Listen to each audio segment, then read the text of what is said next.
Hello Stampers, my name is Linda Bedinger and I'm an independent Stampin' Up! Demonstrator. And today I'd like to show you how I made this card. Yes, I know, it's another one with the heartfelt blooms, but I just can't stop playing with it.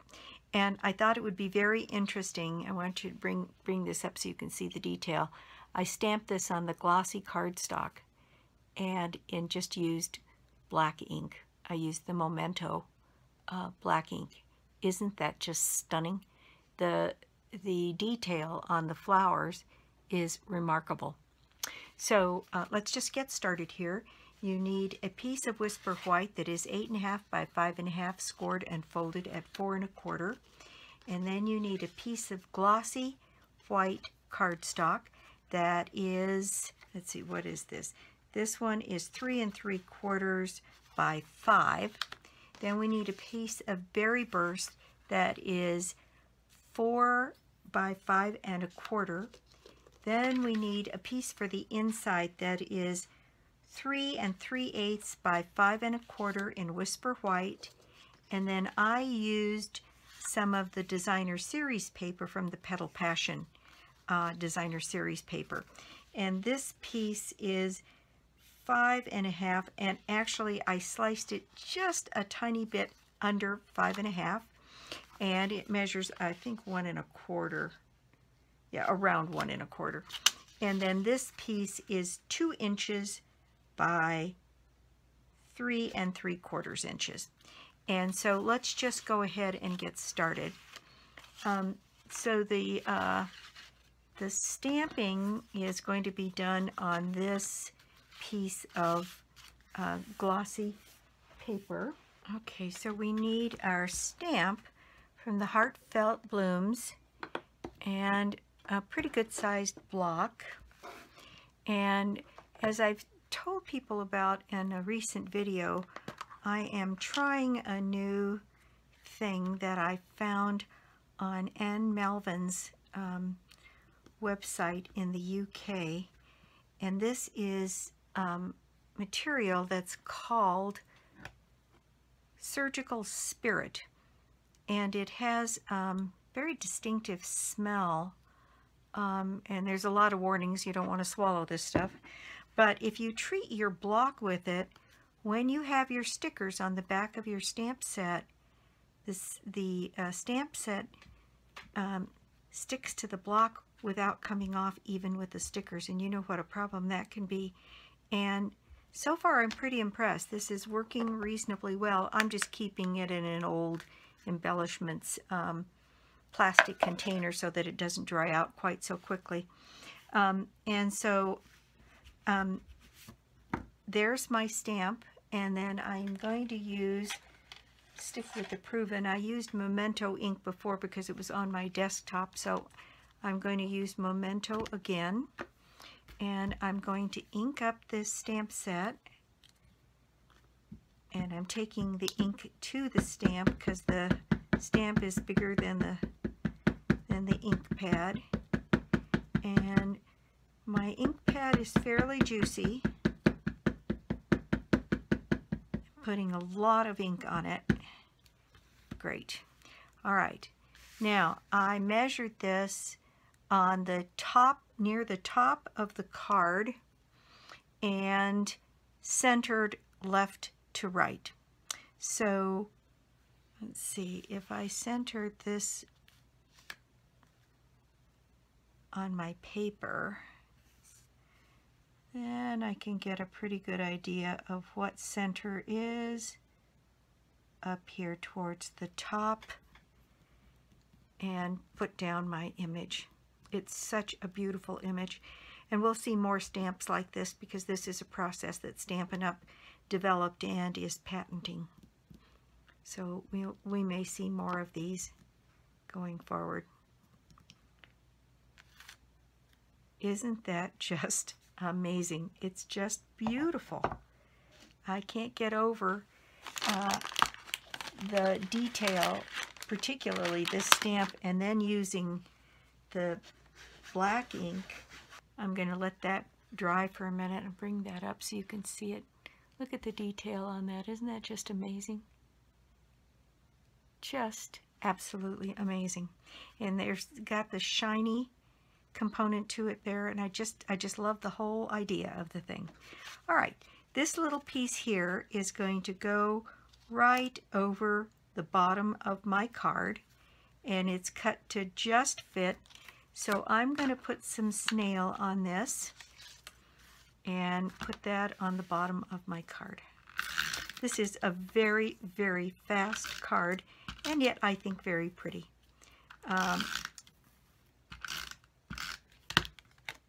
So this is meant to fit directly even with the bottom of the card and completely cover the bottom of this card. And there should be nothing showing on the back. It's pretty good. All right, so there we go. Now the other thing that I'm using is this beautiful Berry Burst metallic edged ribbon. And so I need to cut a piece that's a little bit bigger than my card front here, which I'm going to do, and I'm going to put a little bit of snail on the back of this card so I can adhere the ribbon to the back. And then I like putting a little bit of snail on one side of the ribbon so that it stays put on the front of my card. So here we go on here. On the last card, I kind of crowded the flower a little bit, so I set this one a little bit further down. And so much of it just depends on where you stamp your image. But the metal edge really, I think, adds something to this card. And then I need a little bow to go to one side here. So I'm going to quickly tie a little bow. This ribbon ties beautifully. It's really very nice.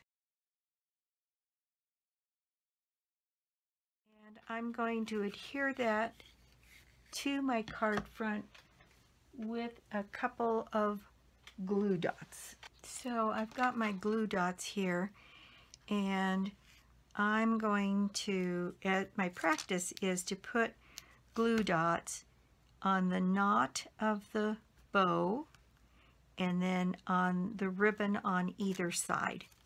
And that way I know that my ribbon is going to stick down pretty much where I put it. I'm going to slide that into place here on my card. There we go. Oh no, I got a smudge. Okay, well, we'll have to figure out how to fix that. Okay, so the next thing that's going to happen is that this card is ready now to go on the front of the Berry Burst layer and then onto the front of the card. So first onto the Berry Burst layer.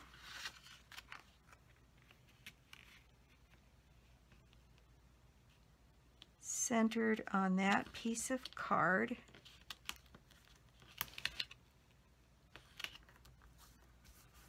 There we go. And, oh, I see what's happening. That ink isn't dry. So, note to self, let this ink dry on the front of this card really well before you start putting your hands on it. That may or may not be recoverable. We'll have to see. But let's keep moving so that you get an idea how to make the card.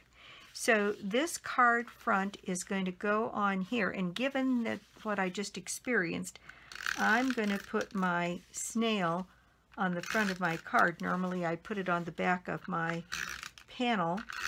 I didn't have that experience with the other one, and maybe I just took long enough that it dried properly. But I'm going to set this down on the front of this card here, And there is pretty much the front of my card complete. Now on the inside of the card, what I did was I cut a piece that was 5.5, let me open this up, 5.5 by, I think it was 1.25, and then just cut it a smidge short. And then this piece is going to get glued onto that to make the inside of my card. And this one is just a little bit shorter, so it has kind of an interesting little border around the outside.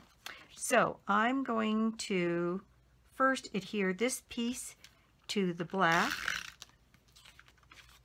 to the pattern paper,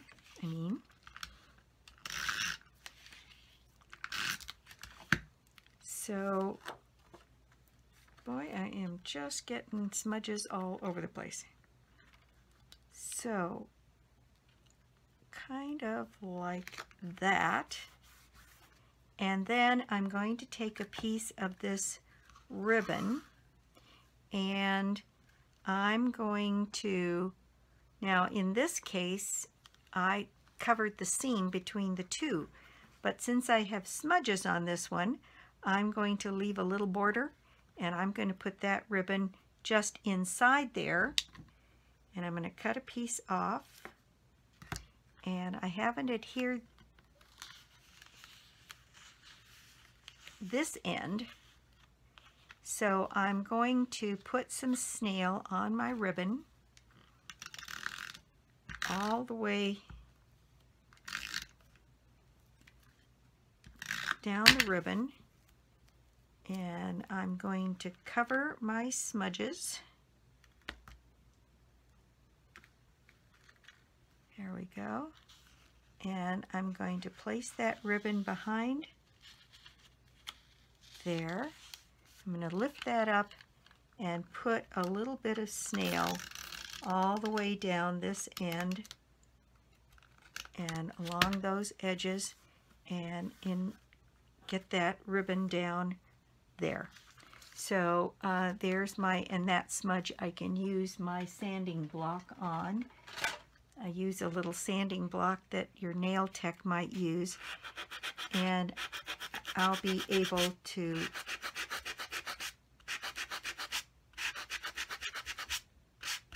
make that smudge go away from there. Now, on the front of my card, it's a little different problem. Because of the glossy paper, I don't think I can put anything on there that will deal with smudges. So the very thing that I'm going to do, first of all, is to put one of these beautiful faceted gems right here in the center of my flower. And then, because my smudge is fairly large, I'm going to use some of these larger pieces here to dot around. Actually, they're the smaller of these, but they're a little bit bigger than the rhinestones. And so maybe I can put a couple of them in place where they would hide my smudges, and I might be able to get away with that now. We'll see. All right, and then the last thing, in one of my last videos, I showed where I pre-made a whole bunch of thank you and thinking of you sentiments, and so I need lots of thank you cards. So I'm going to put another thank you from my stash on this card and have that be a quick solution to my sentiment. So I'm going to add a couple of dimensionals to the back of my thank you and put that in place, and there we have another very quick card. I promise not to use this stamp again for at least a month. I just had so much fun with it, and I think it is so beautiful. So I'm going to add my thank you there at the bottom, and you could change up the colors on this and maybe do this with the lemon lime twist and the lemon lime twist ribbon. You could do it with anything where we have a matching ribbon, would be kind of fun to do. So there is my project for the day. And thank you so much for stopping by my YouTube channel. I really do appreciate it.